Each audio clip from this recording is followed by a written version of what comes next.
Well, tonight we are hearing from a Tri-Cities man who knew the shooting suspect, Omar Mateen. The two rode the same bus while attending high school in Martin County, Florida.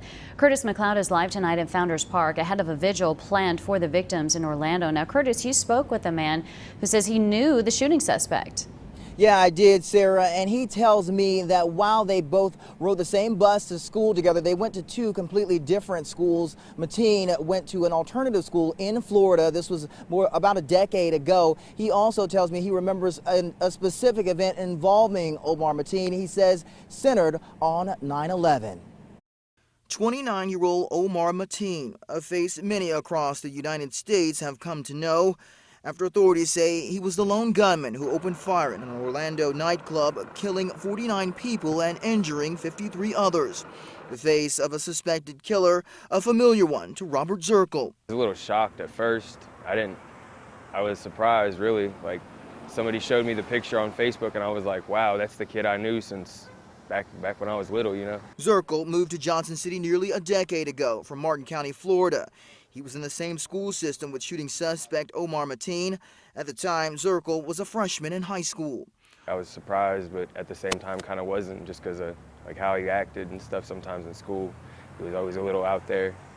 Didn't really have too many friends. According to Zirkle, Mateen attended Spectrum Alternative School. He says they would ride the same bus to different schools in the county, not really having much contact. Zirkle recalled a memorable incident with Mateen centered on another U.S. tragedy, 9/11-2001. He was acting like a plane, like he had his arms out. He was like making a plane noise, and like he made like a boom sound or like an explosion type of sound, fell in his seat, and was like laughing about it and like it was a joke or something. A joke Zirkle and his friends did not take too kindly towards. My friends and I were like, if you don't stop, man, it's going to be a problem. It's not a joke.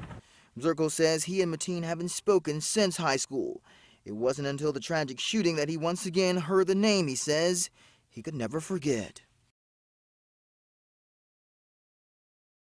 Back here live in Founders Park. We are here where in just a couple of hours, people with the LGBT community will be hosting a candlelight vigil to stand in solidarity with the people in Orlando here. That vigil beginning at 8 o'clock this evening. Again, here in Founders Park. Of course, we will be here and bring you the very latest tonight on the news at 11. But for now, we are live tonight in Johnson City. I'm Curtis McLeod, News Channel 11, in your corner. Curtis with the update tonight in Johnson City. Thanks, Curtis.